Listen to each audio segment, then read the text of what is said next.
Safety is a big part of your role as a counselor at church camp.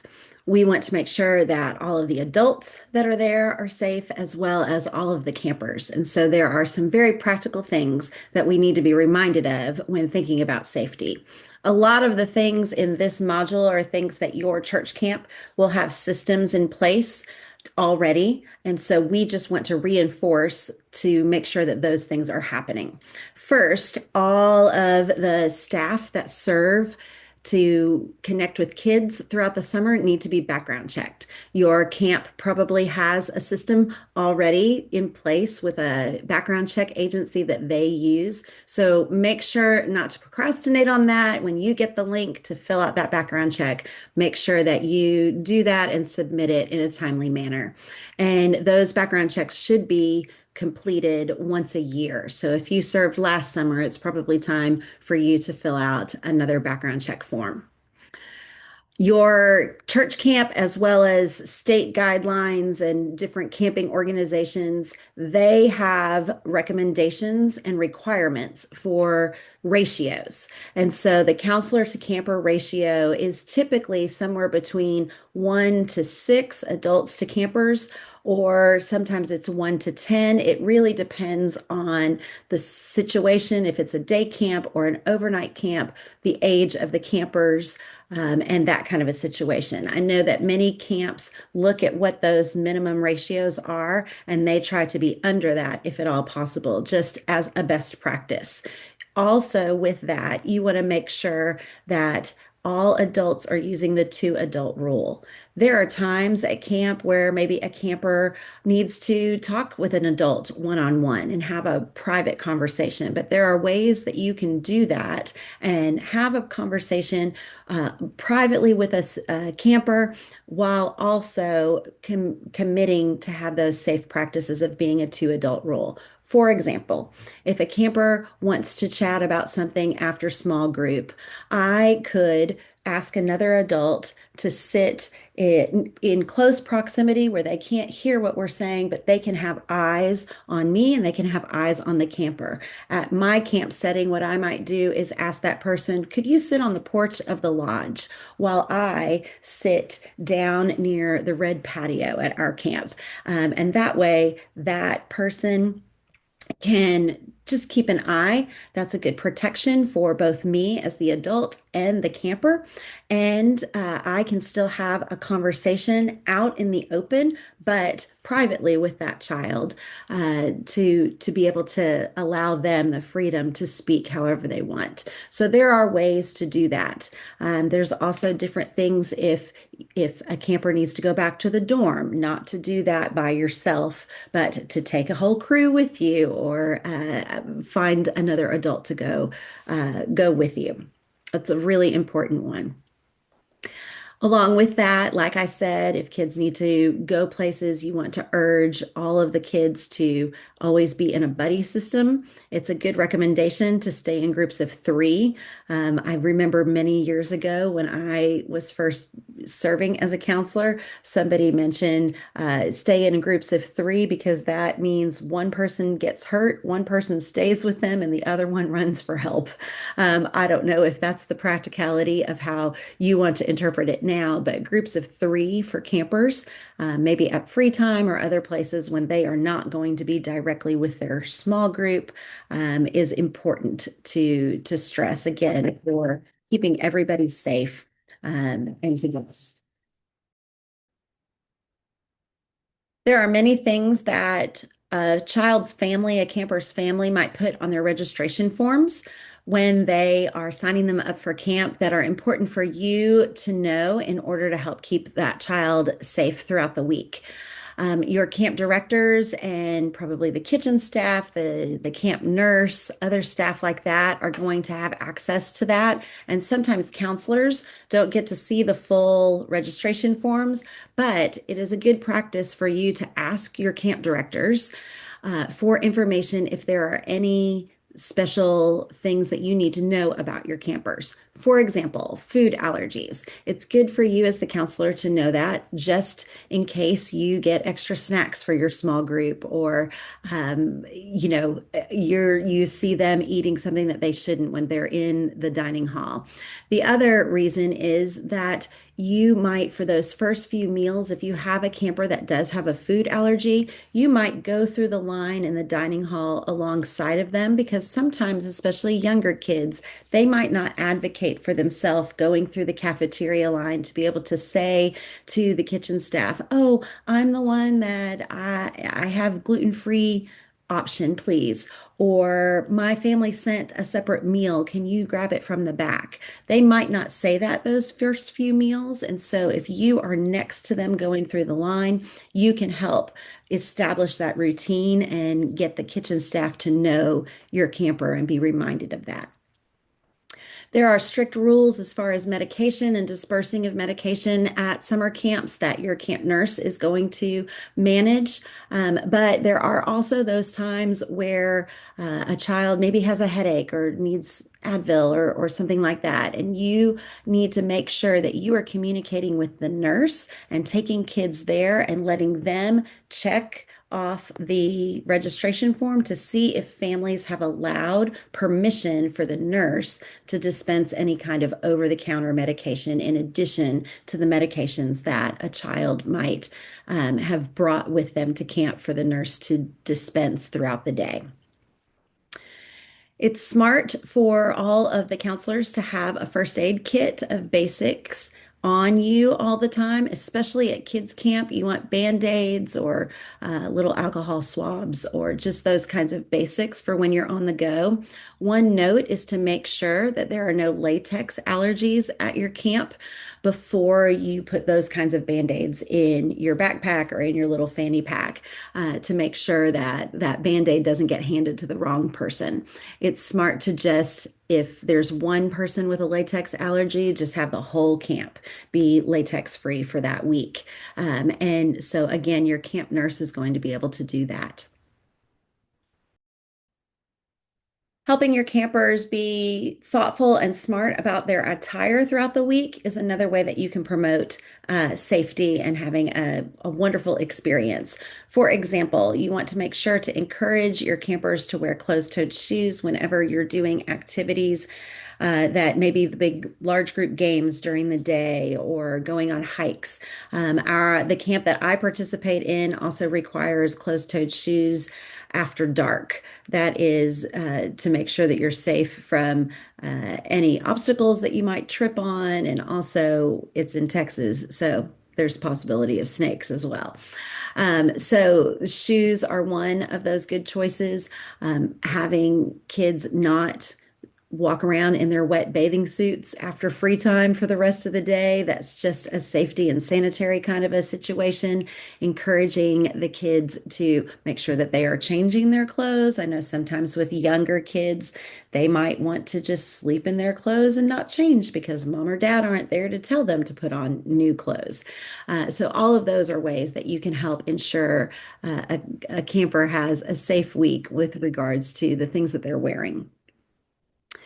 Water safety. I know that all camps have lifeguards that are present, but counselors can also be additional eyes to help out, making sure that your camp does a screening for swimming in the deep end. Make sure that they are utilizing life jackets if you have any kind of natural water, a pond or a lake or a river or things like that. And just to establish those rules for, we're not going to roughhouse in the pool or we're not going to hold people under the water or things like that. And again, any kind of extra eyes in addition to lifeguards that can be present around the water is one extra layer for providing a safe environment for campers. And then finally, food storage. A lot of campers will either bring snacks or they will receive care packages in the mail. I know at the camp that I am at, sometimes the care packages are just never ending and they get these big boxes of snacks. Your camp should establish a system for making sure that that food is secure. A lot of our camps have they're obviously a little bit rustic, and so we don't want any extra critters that are coming into cabins or dorms. We don't want to be drawing ants or other insects into the food. So to establish whether it's all of the food has to stay in a corner of the dining hall and they can come and get their snacks at that time, or maybe there is a sealed bin that is in an extra room of the dorm or your cabin that the food gets sealed in. Your camp will probably establish something like that, but especially communicate to the campers that it's not that you don't want them to have their snacks that, their grandmother mailed to them. It's a matter of making sure that you are keeping the sleeping space, the living space nice and clean and sanitary for everybody's safety. Bullying is something that I know all of our campers hear about in school, and there are anti-bullying campaigns and anti-bullying programs and initiatives that they have. So they should not be new to hearing about the need to not be a bully. However, it's also important at our church camps of all places to ensure that it is a safe place for all campers and all adults to be there. I know that sometimes it's easy for adults to kind of pick at each other or tease, or sometimes there's a silly skit that you want to do that is making fun of someone else, all in the name of comedy. You want to make sure that you're being careful about that kind of a thing because you don't want anybody to misinterpret your humor for really being damaging to someone, even when it is from one adult to another. We want to be able to model the way of Jesus, and to be able to establish loving relationships, respectful relationships.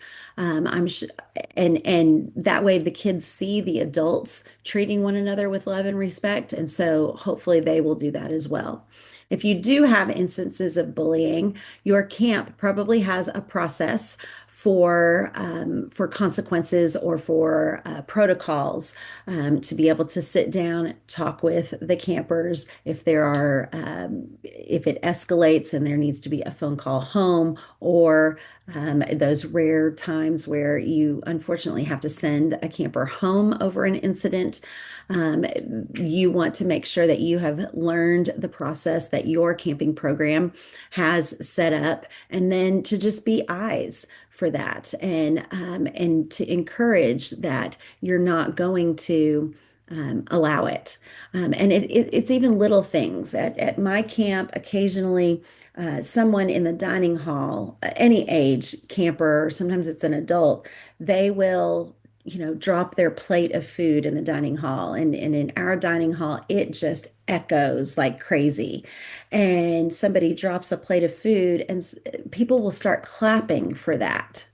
And they're trying to make light of the situation, and yay, but half of the room now turns and looks at me because I am just shaking my head, knowing that while the intent is, oh, I'm clapping to make you not feel embarrassed, if it's me that is dropping that plate and our room erupts in laughter and applause, I'm going to be completely mortified.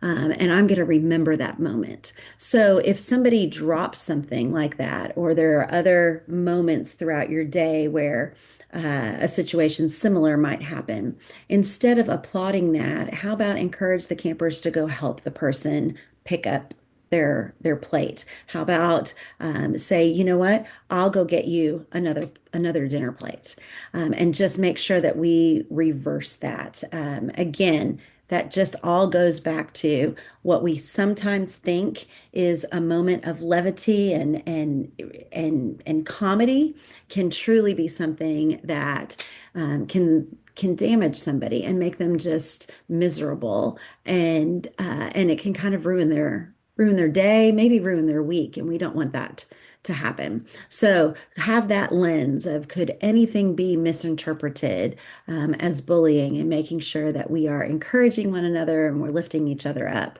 like we are expected to do as we read through scriptures.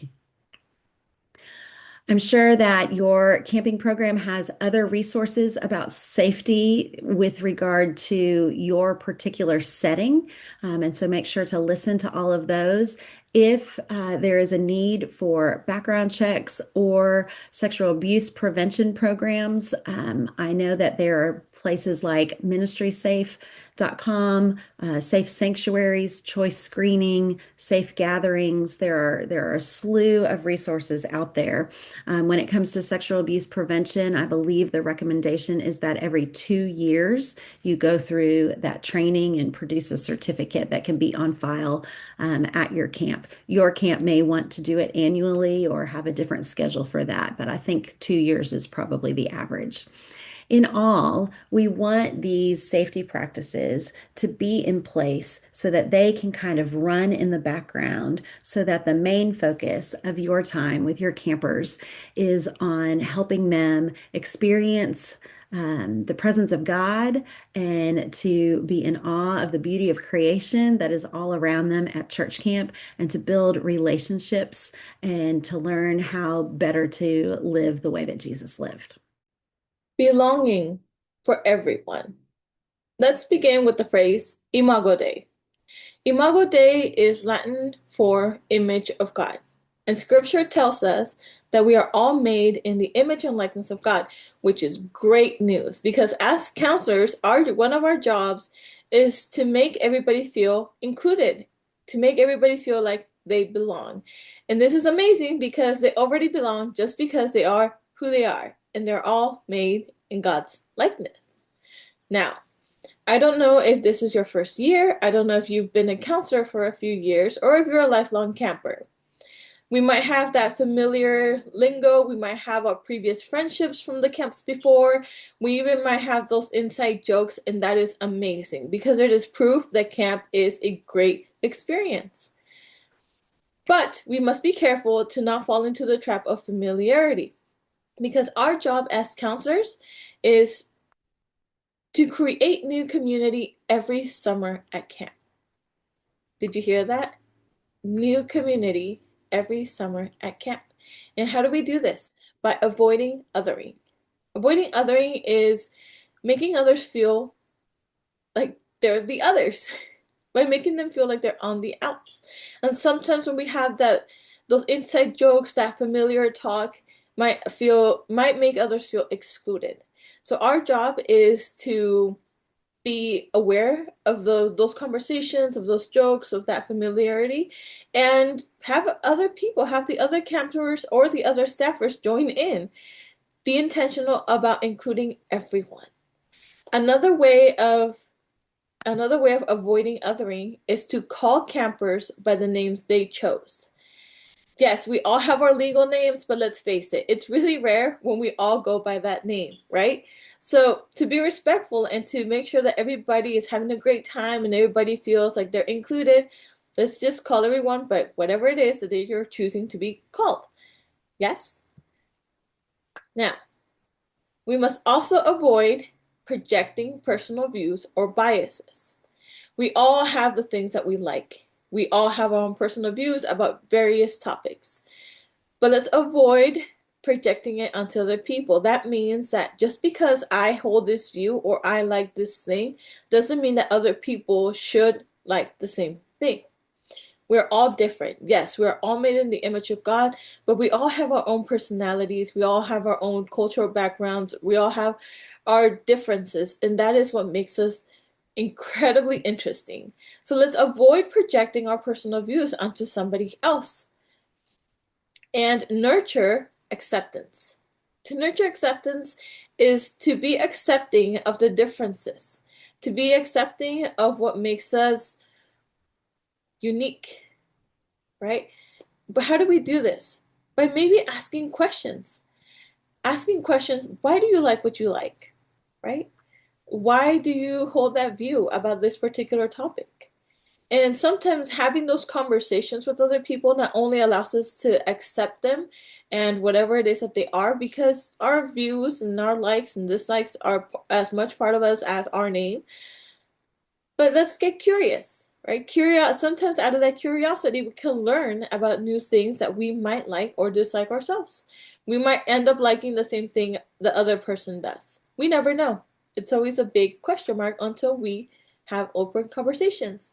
And when we have those open conversations, we can then prioritize connection. And to prioritize connection is yes, we're there for a good time, and yes, we're there for the activities and all the amazing programming. But at the end of the day, what we remember the most is the connections we made.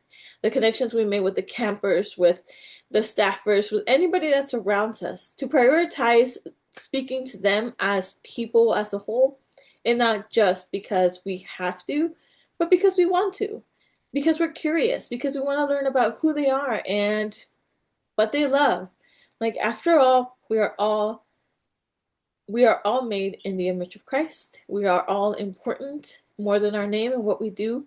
We are important because we are who we are. And so connection is amazing, especially when it comes to our camp experience. Before we teach children about God, it is important for us to reflect on how we talk about God ourselves. When we talk about God with the children, our goal is not to give them the right answers. Instead, we want to help them think about how they experience God in their own lives. We can begin by explaining that God is with us in everyday life. God is not far away. God is present in ordinary moments, at school, at home, with friends, and even when we feel alone. We can describe God as a companion, someone who walks with us, listens to us, and stays with us through good and difficult times. We can also talk about God as loving and caring. Children need to hear that God loves them, even when they make mistakes, even when they feel unsure, and even when they struggle. Another idea is that God is always present. We can help children understand that God doesn't leave when things get hard. God stays with us in every moment. We can also explain that God is accessible. Children can talk to God anytime, when they pray, when they are quiet, or even when they are thinking. And we can share that God came close to us. This means God understands our lives, our feelings, and our challenges. Next, we introduce different ways we speak about God. Some people call God Father. Some say Mother. Others say Creator, Friend, Teacher, or Healer. There is no single way to describe God. These names reflect different experiences. One child may feel God as comfort. Another may experience God as guidance. Another may experience God as peace. The important thing is to encourage children to use their own words. They do not need to all say the same thing. We use many names for God because we experience God in different ways. And helping children express those experiences is the goal of this conversation. As teachers, it is also helpful to pause and reflect.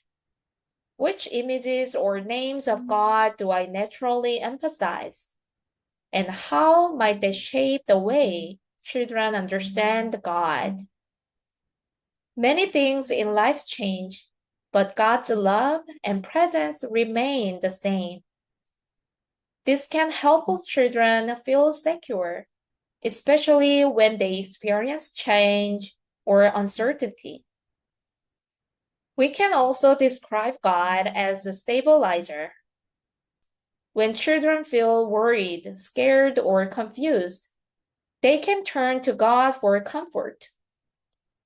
God can also be described as a foundation, like something strong that helps us to stand even when life feels shaky. Next, we talk about how our relationship with God can feel different at different times.